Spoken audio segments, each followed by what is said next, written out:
Enfoquémonos ahora en la ley de corrientes de Kirchhoff. La ley de corriente de Kirchhoff me dice que la suma algebraica de las corrientes en un nodo en cualquier instante es cero. Es decir, que todo lo que entra en un nodo debe ser igual a todo lo que sale. De la ley de Kirchhoff se deriva el divisor de corriente. Es una forma o una estrategia para encontrar la corriente o las corrientes en un nodo. Entonces ese divisor de corriente me dice que la corriente enésima en cualquier nodo es igual a la admitancia de la rama donde yo quiero encontrar esa corriente enésima multiplicada por la corriente total que entra en el nodo dividida entre la admitancia total. Vamos a asumir lo siguiente. Supongamos que tenemos una fuente y esta fuente está conectada por acá a una resistencia de 10 ohmios. De este otro lado tenemos pues la tierra. Tenemos por aquí una derivación que es una resistencia conectada a una bobina. Esta resistencia que tenemos aquí es de 10 ohmios y la bobina es una bobina de 1 milihenry. De otro lado tenemos más acá una resistencia de 20 ohmios conectada a un capacitor de 100 microfaradios.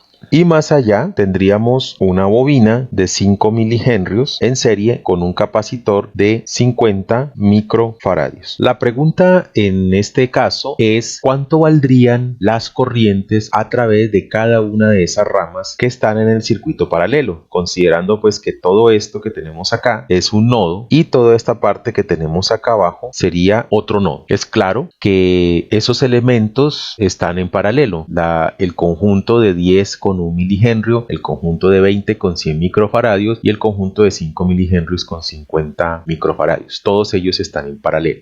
¿Cuál sería el procedimiento a seguir para encontrar cada una de las corrientes? Nos están preguntando por las corrientes. Entonces vamos a decir que por acá circula I1, que por esta otra rama circula I2 y por esta otra rama circula I3. También vamos a pensar que por aquí viene la corriente total del circuito. Según la ley de corrientes de Kirchhoff, toda la corriente que entra en un nodo tiene que ser igual a la corriente que sale. Entonces, de aquí podemos encontrar varias cosas. Miren, por aquí circula la corriente total. Toda la corriente que entra al nodo de abajo, que es I1, I2 e I3, I1 más I2 más I3, tiene que ser igual a toda la corriente que sale de ese nodo, que es IT.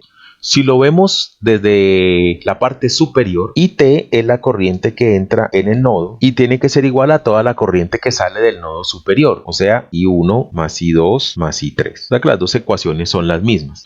¿Qué tenemos que encontrar aquí para hallar esa corriente? Bueno, me faltó especificar que la fuente tiene un voltaje V, que es de 5 voltios con una fase de 0 grados. Y que tiene una frecuencia de 500 Hz. Bueno, puedo borrar esta fórmula que la de arriba es la misma. ¿Qué tenemos que encontrar? Tenemos que encontrar Z1, tenemos que encontrar Z2 y tenemos que encontrar Z3, que son las impedancias de cada una de las ramas. Z1, calculemos primero Z1. Z1 va a ser igual a la impedancia de la resistencia más la impedancia de la bobina. Esas de la primera rama, debido a que están en serie. Entonces sería la impedancia de la resistencia, que son 10 ohmios, más la impedancia de la bobina, que sería J omega, que es 2πf por L, que es la inductancia. Este valor, voy a calcularlo por acá, sería 2 por pi por 500 por 1 milihenrio, que es 1 por 10 a la menos 3. 500 por 2 me daría 1000, que es 10 a la 3 por pi por 10 a la menos 3. Entonces, pues este se anula con este y me da pi. Z1 va a ser igual a 10 más J por pi.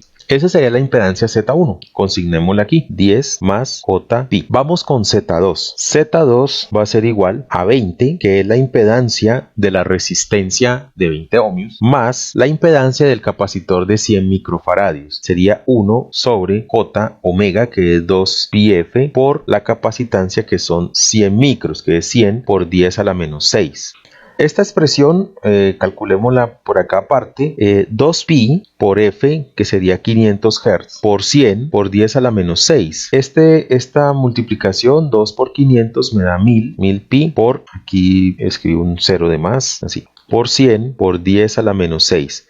Este 1000, que es 10 a la 3, por 100, que es 10 a la 2, me daría 10 a la 5, ¿no? Entonces 10 a la 5 por 10 a la menos 6 me da 10 a la menos 1. Y al final todo este texto que está aquí me daría en la parte inferior j pi por 10 a la menos 1. Pero ese 10 a la menos 1 yo lo puedo colocar arriba como 10. Y de aquí tendríamos que z2 es igual a 20. Voy a multiplicar arriba y abajo de esta expresión por j para que me quede algo así, menos j, 10 dividido entre pi. Eso me da 3,18. Usemos solamente dos decimales, 3,18. Ese sería el valor de la impedancia z2. Entonces es 20 menos j, 3,18. Para el caso de la impedancia 3 tendríamos lo siguiente. Z3 es igual a la impedancia de la bobina, que es J omega L. En este caso, ese J omega L pues va a ser 2 por pi por F, que es 500, por la inductancia, 5 por 10 a la menos 3. ¿Listo? Esa sería la impedancia de la bobina, más la impedancia del capacitor, que sería 1 sobre J omega, que es 2 por pi por 500, que es el 2 pi F, por 50 por 10 a la menos 6, que es el valor de la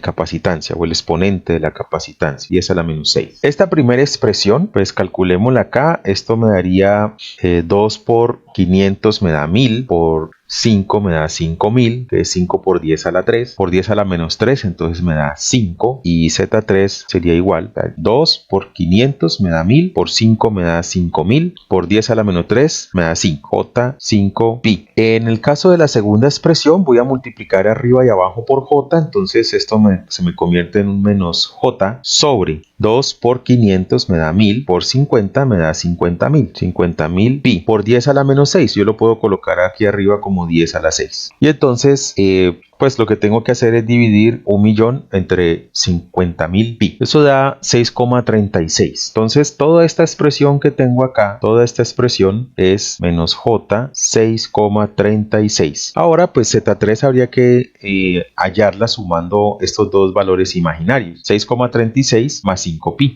O más bien decir 5 pi menos los 6,36. Eso da 9,34 aproximado. Entonces, Z3 de aquí puedo decir que el valor de Z3 es igual a 9,34 por J, o a J 9,34. Entonces Z3 es J 9,34. Y ya tengo resuelto el valor de todas las impedancias que están presentes en las ramas del circuito. ¿Cuál es el paso a seguir? El paso a seguir es calcular las admitancias de cada rama. Eso me va a servir para encontrar la admitancia total del paralelo, por lo tanto la impedancia total del paralelo, y también con ese valor puedo encontrar la corriente total. Entonces, eso es lo que voy a proceder a hacer. ¿Cuánto vale la admitancia Y1? Que es el inverso de la impedancia 1. Entonces sería 1 sobre 10 más Jpi. Y2 va a ser la admitancia, que es el inverso de Z2. Eso es igual a 1 sobre Z2 y va a ser igual a 1 sobre 20 menos J 3,18. Y Y3 va a ser igual al inverso de Z3, que es igual a 1 sobre J 9,34. Voy a utilizar aquí entonces la calculadora para resolver estos valores. Entonces el primer caso, yo requiero 1 dividido entre 10 más Jpi. 1 dividido 10 más pi. Esto me da ese valor. Aquí, como estamos hablando de impedancias, podemos dejar esos números en complejo, y luego cuando ya hablemos de voltajes y de corrientes, podemos hablar de los números, por así decirlo, en formato polar, que es cuando nos interesa conocer amplitud y fase. Entonces la admitancia 1 nos dio 0.092 menos 0,289 y allí sería 0,091, y lo que cambia es la parte imaginaria. Mira que fue la que se afectó más. Simplemente se hizo 10 veces más pequeña, 0,0286. Y listo, hallamos la admitancia 2. La admitancia 2 sería 1 sobre 20 menos 3,18i. 1 sobre 20 menos 3,18i, que es ese valor. Y la tercera admitancia es 1 sobre 9,34i. 1 sobre 9,34i, que me da admitancia 3, es menos 0.1071 y listo. Esas serían las tres admitancias. Para no perdernos acá, consignemos los resultados. Ese es 0.091 menos 0.0286 y este es 0.0488 más 0.0078 y el último es menos 0.1071 y. Ok, entonces tenemos las tres admitancias. La admitancia total, YT, pues es igual a Y1 más Y2 más Y3. Esto me daría la suma de todos esos elementos. Pues aquí la suma de ellos sería sumar todas las partes reales y todas las partes imaginarias. Y ahí nos da el resultado. Listo, ya tengo esos valores. Ahora sí, puedo encontrar la impedancia del paralelo. La impedancia del paralelo es el inverso de la admitancia total. ¿Y para qué necesito la impedancia del paralelo? Pues para encontrar la corriente IT, porque la corriente IT va a ser la fuente de voltaje B dividido entre la impedancia total, que sería la resistencia de 10 ohmios que tenemos acá, más la impedancia del paralelo. Aquí está Z paralelo, vamos a calcular Z total, que es igual a 10 más Z paralelo, que es igual a 10 más 1 sobre Y total. Voy a realizar esto en la calculadora. Bueno, ese valor que está ahí es la impedancia paralelo, porque es el inverso de la admitancia del paralelo. Ahora, si yo quiero hallar la impedancia total, tengo que sumarle 10 al valor que me dio antes. Entonces, como la parte real me ha dado 3,89, pues si le sumo 10 me daría 13,89 más 3,5624 y esta es entonces la impedancia total. Esa impedancia es el valor que voy a utilizar ahora para encontrar la corriente total. Hasta ahí pues son números complejos que no aportan mayor información. Vamos a encontrar la corriente total. Esa corriente total, según la ley de Ohm, es el voltaje de la fuente de entrada, llamémosle esta fuente, no le coloqué sufijo, bueno, es B, sobre la impedancia total. Entonces B vale 5 en ángulo de 0, que es un 5 sin parte imaginaria, dividido entre la impedancia total, que sería 138939 más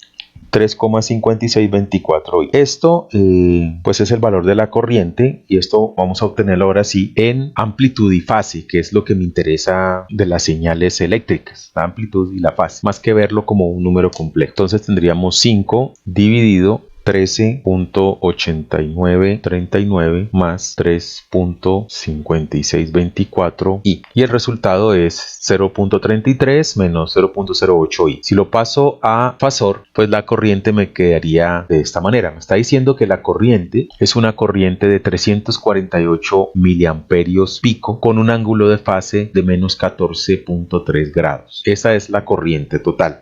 Entonces esa corriente total, resolviendo esto, es una corriente de 0,3486 en ángulo de menos 14.38. ¿Qué quiere decir esto? Que la amplitud máxima de la corriente es de 348 miliamperios y que tiene una fase de menos 14. Es decir, que toda la impedancia de ese circuito me desfasa la corriente respecto al voltaje de entrada 14 grados, la retrasa 14 grados. Toda esa impedancia del circuito retrasa la corriente 14 grados. Y el valor de la amplitud del fasor de la impedancia, pues es un valor que hace que la corriente, al dividir 5 entre ese fasor, me dé 348 miliamperios. Encontremos ahora sí la corriente I1, I2 e I3. Vamos a decir, según la ecuación que vimos hace un rato, que la corriente I1 es igual a la corriente total multiplicada por la admitancia 1 sobre la admitancia total. Entonces la corriente I2 va a ser igual a la incorriente total multiplicada por la admitancia 2 sobre la admitancia total. Y vamos a decir que la corriente I3 es igual a la corriente total por la admitancia 3 sobre la admitancia total. Por eso es que encontrar las admitancias nos resulta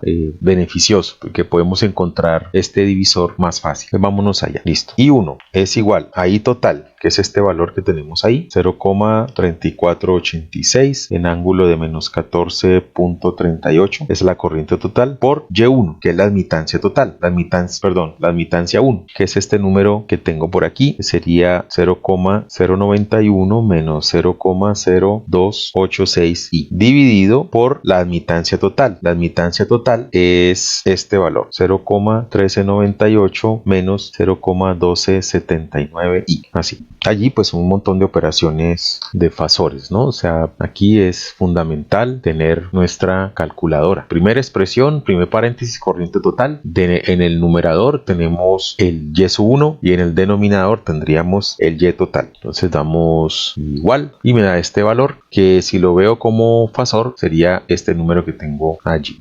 Acá tengo un error, sí que el número no me puede dar tan grande. Aquí es 0, me faltó el punto 0. Listo, ahora sí, igual. Y en fasor, esta sí es correcto. Entonces miren que me dice que la corriente I1 vale 0,1755, que eso serían 175 miliamperios, con un ángulo de fase de 10,62 grados. ¿Cuánto valdría I2? I2, en lo que tengo aquí, sería la misma ecuación que está allí. Lo único que hay que cambiar es este valor, tengo el cursor ahora, que es el valor del numerador. Ese valor del numerador corresponde a la admitancia de la rama en particular. Recordemos que eso es corriente, que es, me pongo el cursor ahora, corriente de entrada al nodo, por la admitancia de donde yo quiero encontrar la corriente sobre la admitancia total. Entonces la admitancia Y2 es 0,0488. 0,0488 más 0,0078.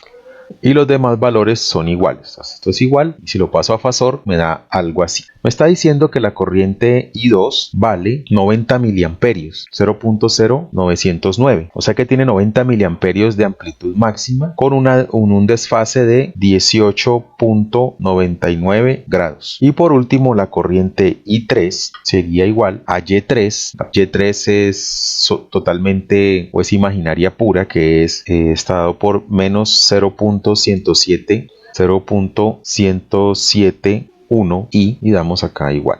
La corriente I3 es una corriente de 197 miliamperios máximo, que es ese 0,197, con un ángulo de fase de menos 61,92. Las tres corrientes son tres valores de corriente que tienen fases diferentes. ¿Y por qué tienen fases diferentes? Porque en cada rama hay elementos que adelantan o atrasan las señales, como bobinas o condensadores. Uno se podía preguntar, bueno, ¿por qué tienen fases diferentes? Bueno, ya lo dije, porque cada uno de los elementos que aparecen en el circuito, como se pueden dar cuenta, en la primera rama hay una bobina, entonces se produce un adelanto. En la segunda rama hay un condensador, produce un atraso. En la tercera rama hay una bobina y un condensador, pero la impedancia total allí es J positiva, o sea que se produce un adelanto. Es más fuerte el efecto de la bobina que del capacitor. ¿Y qué debemos comprobar nosotros? Que una vez hallados todos estos valores se cumpla la ley de corrientes de Kirchhoff. Esa ley pues nos dice que I1 más I2 más I3 más la corriente IT debe ser igual a 0. Tengamos en cuenta que nosotros tenemos tres ramas, cada una con una impedancia en particular,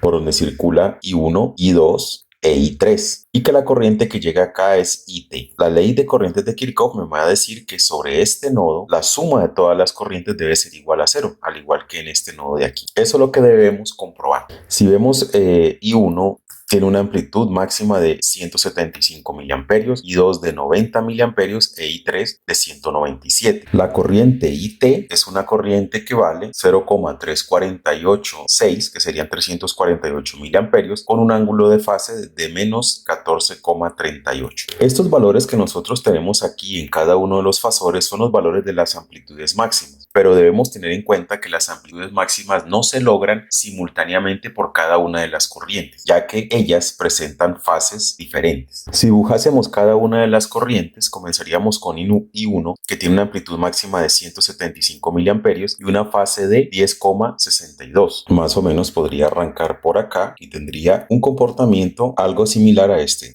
I2 tiene una fase de 18, o sea que está más adelantada que I1. Podría arrancar por acá y tendría un comportamiento más o menos como este. El valor de I3 esta señal está atrasada a 61 grados, podría tener esta forma, y la corriente y T tiene un atraso de menos 14. Más o menos podría ser algo así. Bueno, de todas maneras el dibujo no es lo más preciso posible, pero lo que quiero comentarles es que en cualquier instante de tiempo la suma de todas las señales me tiene que dar un valor igual a 0. Es decir que si yo trazara una recta vertical en algún punto, debería mirar cuánto vale la señal IT, cuánto vale la señal azul, cuánto vale la señal verde y cuánto vale la señal rosa, sumarlas y la suma de todas esas amplitudes me tiene que dar 0. Allí estaría cumpliendo yo con la ley de corrientes de Kirchhoff. Tengan en cuenta que la forma de la corriente en el tiempo sería una corriente máxima por el coseno de omega t más phi. Es decir que dependiendo del tiempo, las corrientes tienen amplitudes diferentes, también dependen de la fase. Por eso no podemos sumarlas directamente de esta manera, sumando las amplitudes máximas y pretendiendo que la suma de las amplitudes máximas nos dé el valor de IT. Si es que pudiéramos despejar esta ecuación de aquí, podemos decir despejando esa ecuación que IT es igual a I1 más I2 más I3, y eso es correcto, pero no sumando las amplitudes máximas, porque como les recuerdo, las corrientes tienen esta expresión y en un tiempo t igual a t su i, no todas las corrientes van a alcanzar el máximo simultáneamente. Por eso, para poder cumplir con la ley de corrientes de Kirchhoff, nosotros tenemos que observar cuánto tiene de amplitud la señal en un instante de tiempo determinado, sumar esas amplitudes y comprobar efectivamente que la suma de todas las corrientes presentes en un nodo nos tiene que dar 0. Vamos a ver el circuito en el simulador y con ese simulador pues comprobamos este comportamiento. Y pues aquí en el LTSpice vamos a montar el circuito que habíamos planteado. La fuente entonces es una fuente de amplitud máxima, una fuente seno con un offset de 0, con una amplitud máxima de 5 voltios, con una frecuencia de 500 Hz y que no tiene fase ni nada más. Entonces tenemos esa señal ahí. Esta resistencia es una resistencia de 10 ohmios. Esta resistencia de acá es de 10 ohmios también. Esta resistencia de acá es de 20 ohmios. La bobina que tenemos acá es de 1 milihenrio. El condensador que tenemos por acá es de 100 microfaradios. Esta inductancia pues de 5 milihenrios. Y el último condensador que tenemos por acá es de 50 microfaradios. Listo, ahí están todos los valores. La señal sinusoidal, 0 de DC, 5 de amplitud, 500 Hz. Listo. Para hacer la simulación, entonces como sabemos que la señal seno es de 500 Hz, quiere decir que su periodo es de 1 sobre 500, eso nos da 2 milisegundos. Entonces para simular, yo les recomiendo que siempre simulen al menos unos 10 periodos de la señal. Entonces si son 2 milisegundos, sería 0.002, esos son 2 milisegundos, pero como voy a simular 10 periodos, entonces 0.02. ¿Listo? Comienzo los datos a salvarlos en t igual 0 y el paso máximo 0. Vámonos aquí unos ceros ahí. Listo. Y le damos OK. Y ya puedo correr la simulación. Le damos correr, ahí están los 20 milisegundos y vamos a observar las corrientes. Entonces para observar las corrientes no usamos este cursor o este símbolo que es como la punta de una prueba de osciloscopio, sino que nos paramos sobre un elemento y ahí aparece un galvanómetro. Entonces con eso podemos ver las corrientes. Vamos a ver primero la corriente total, que es la corriente sobre R1. Esa es la corriente total. Vamos a ver la corriente I1 que aparece en azul, que es IR2, la corriente I2 que aparece en rojo y la corriente I3 que aparece como un azul más claro. Entonces veamos si concuerdan con lo que resolvimos hace un rato. La corriente I1 es una corriente que tiene una amplitud de 175 miliamperios, una amplitud máxima de 175. Esa corriente I1 es la que aparece en colorcito azul, que yo llamo al cursor y le busco la amplitud máxima. Vamos a ponernos por aquí, amplitud máxima. Pues miren que aquí me da, bueno, de pronto no lo alcancen a ver, pero 177 miliamperios. Está bien, me dio un valor cercano a lo que yo había calculado. I2, que es la corriente roja, tiene una amplitud máxima de 90, era 0.09, 90 miliamperios máximo, me dio bien. Y la corriente I3, que es la de azul, el azul más pálido, me da una amplitud máxima de 198 miliamperios. En los cálculos me ha dado 197, o sea que está muy cercano. Recordemos que no nos da exacto por la resolución de la simulación y porque en los cálculos obviamos un montón de decimales. Y la corriente pues de entrada de la I total es una corriente, vámonos aquí, que tiene una amplitud máxima de 348. Ok.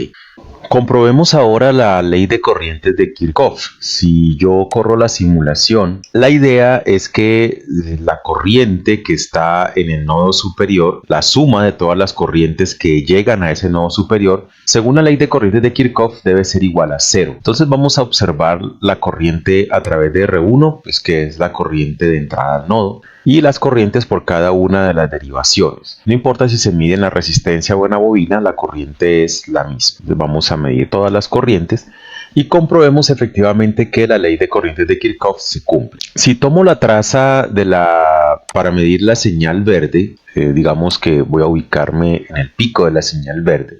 Esa señal verde tiene una amplitud de 352 miliamperios.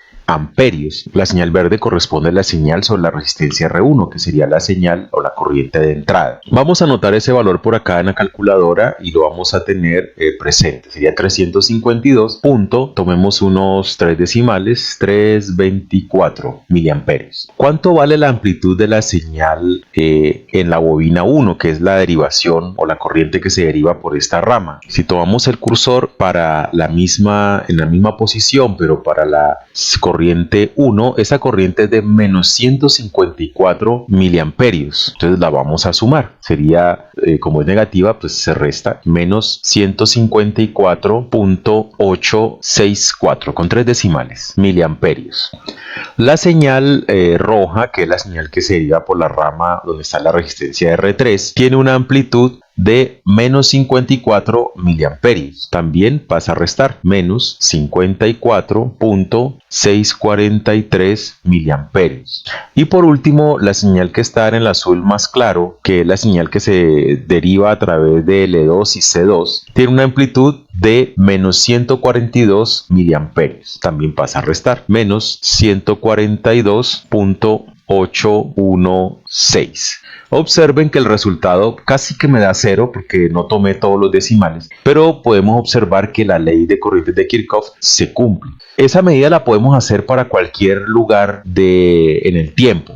Hagamos otra comprobación. Coloquemos la traza en algún punto de la señal. Vamos a ponerla por acá o pongámosla por acá, por aquí estaría bien, allí. Y la amplitud de la corriente IR1, que es la corriente que llega al nodo a través de R1, es de menos 189. Entonces vamos a volver a hacer el mismo ejercicio. Esa corriente es menos 189,863. La señal que llega al nodo a través, o la corriente mejor que llega al nodo a través de R2, que es la traza azul, tiene una amplitud de 22,588. Esa en este momento pasas a sumar más 22,5588. La corriente que llega a través de R3 tiene una amplitud de menos 29,68. Entonces esa resta menos 29,688. Y por último, la corriente que llega a través de L2 suma y tiene una amplitud de 196,96. Esta suma más 196,963. Observen que me da 0. Entonces, efectivamente, nosotros podemos comprobar que la ley de corrientes de Kirchhoff se cumple utilizando el simulador.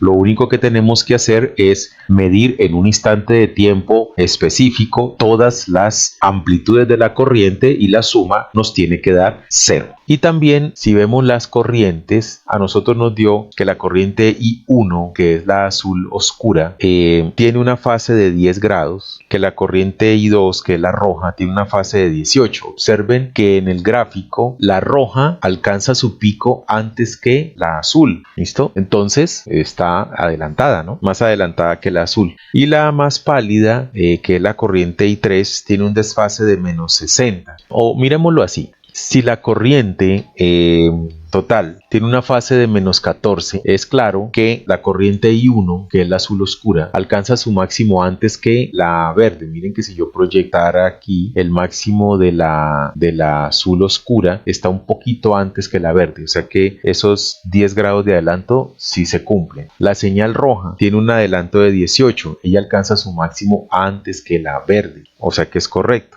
Y la señal azul clara tiene una fase de menos 61, o sea que alcanza su máximo por aquí después de el máximo de la señal verde. O sea que al final todo pues coincide, simplemente pues los valores exactos no nos dieron por los decimales que no consideramos.